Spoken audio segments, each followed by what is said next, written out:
Hello viewers, welcome back to my channel movie Deewane. आज मैं explain करने वाली हूँ आखिरी सच सीरीज का एपिसोड 3 और 4। इसका एपिसोड 1 और 2 मैंने पहले ही एक्सप्लेन कर दिया है। अगर आपने अब तक वो वीडियो नहीं देखी है तो पहले वो देख लीजिए। तो अब तक हमने देखा कि अमन के सर पे दौलत के बेटे ने बियर की बोतल से हमला किया था। तो एपिसोड 3 के शुरुआत में हमें अमन को दिखाया जाता है जिसके सर से खून निकल रहा था, लेकिन वो ठीक था। अब दौलत का बेटा उससे पूछता है कि वो कौन है और उसको क्यों मारना चाहता है। तो अमन उसके सवाल का जवाब ना देते हुए उससे पूछता है कि वो अंशिका को क्यों परेशान कर रहा था और उसने अंशिका को क्यों मारा। इस बात पे दौलत का बेटा शॉक हो जाता है क्योंकि उसे इस मर्डर के बारे में कुछ नहीं पता था। वो बोलता है कि अंशिका उसकी बीवी थी, बचपन में ही दोनों की शादी हो गई थी और क्योंकि अब अंशिका दूसरी शादी करने वाली थी इसीलिए वो उसको फ़ोन कर रहा था। तो अब ये बात तो क्लियर हो जाती है कि दौलत के बेटे ने अंशिका को नहीं मारा है। यहाँ दूसरी ओर आन्या और उसकी टीम महिपाल के लोगों को पकड़ लेते हैं और पूछताछ करने पर पता चलता है कि आदेश ने महिपाल से 20 लाख रुपए लोन लिया था, लेकिन रिटर्न नहीं कर रहा था, इसलिए ये लोग उसे धमकाने गए थे। लेकिन बाद में आदेश ने सारे पैसे लौटा दिए थे। तो ये बात तो क्लियर हो जाती है कि इन लोगों ने भी पूरी फैमिली को नहीं मारा है। फिर हमें आन्या को दिखाया जाता है जो कि अपने सपने में 2 छोटी लड़कियों को देखती है और डर के उठ जाती है। दूसरे दिन आन्या और उसकी टीम फिर से उस घर को चेक करने के लिए जाती है तो उन्हें एक अजीब बात पता चलती है कि उस घर में 11 गेट, 11 खिड़कियां, 11 पाइप, उनका प्लॉट नंबर 11 और उनके पापा की मौत को भी 11 साल पूरे हो चुके थे और करेंट ईयर 2018 को ऐड करने से भी 11 होता है, तो सब कुछ 11 ही है।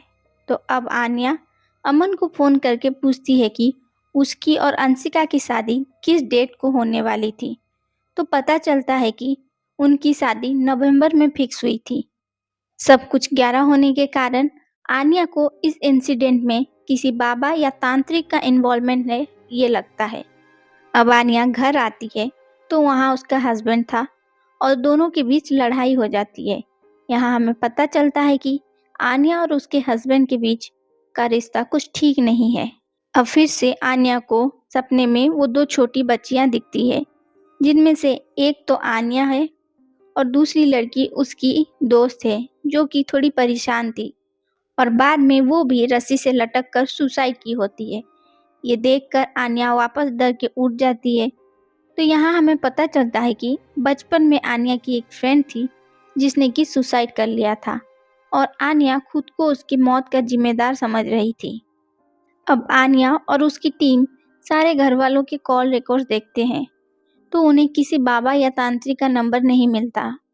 तो वो एंगेजमेंट की वीडियो देखते हैं तो वहाँ उन्हें एक चमत्कारी बाबा मिलते हैं। बाबा को अरेस्ट करने के लिए टीम निकलती है। वहाँ 2 पुलिस वाले थे जो कि ये बात न्यूज़ वालों को बोल देते हैं। न्यूज़ देखकर बाबा अपने आश्रम से भाग जाता है। पुलिस की टीम बाबा के आश्रम पहुँचने पर उन्हें वहाँ कुछ नहीं मिलता है।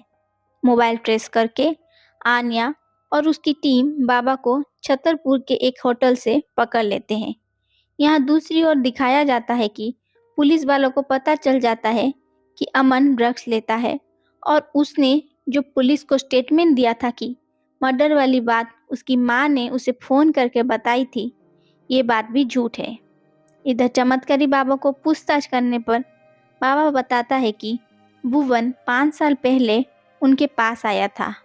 अब सीन पास्ट में शिफ्ट होता है और दिखाया जाता है कि भुवन चमत्कारी बाबा के पास आकर अपनी कहानी यानी कि अपने पापा की मौत, दौलत के साथ झगड़ा और उसके बाद उसके पापा के सपने में आने की बात सब बताता है।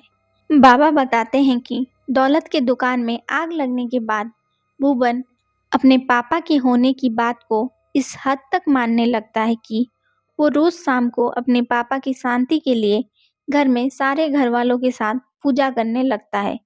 शुरू में घर वाले भी उसके साथ पूजा करते हैं, लेकिन एक दिन भुवन की माँ ने रोज रोज ये पागलपन बंद करने के लिए बोलने पर भुवन अपने पापा के आवाज में बात करने लगता है, जैसे कि उसके पापा की आत्मा भुवन के शरीर के अंदर आ गई हो। इसी के साथ ये एपिसोड भी खत्म हो जाता है। एपिसोड 4 की शुरुआत में हमें बाबा को दिखाया जाता है, जो कि बताते हैं कि भुवन को सपने में उसके पापा नए घर में जाने से तरक्की होगी ये बोलते हैं। इसीलिए वो सब पुराने घर छोड़कर दिल्ली के नए घर में आए थे। लेकिन फिर भी उस घर में कुछ ठीक नहीं हो रहा था। फिर भुवन को अपने सपने में उसके पापा नहीं दिखते हैं, तो वो बहुत परेशान होके इस चमत्कारी बाबा के पास आया था और बाबा ने उसे एक पुड़िया दिया था अपने तकिए के नीचे रखने के लिए। इसके बाद भुवन को फिर से सपने में उसके पापा दिखने लगते हैं और घर की परेशानी भी धीरे धीरे कम होने लगती है। जैसे कि अंशिका को जॉब मिल जाती है, आदेश की बेटी का अच्छे कॉलेज में एडमिशन हो जाता है। अब घर वाले भी भुवन की बात में विश्वास करने लगते हैं। अब इनके मर्डर के पीछे वो चमत्कारी बाबा नहीं है, ये बात भी पता चल जाती है।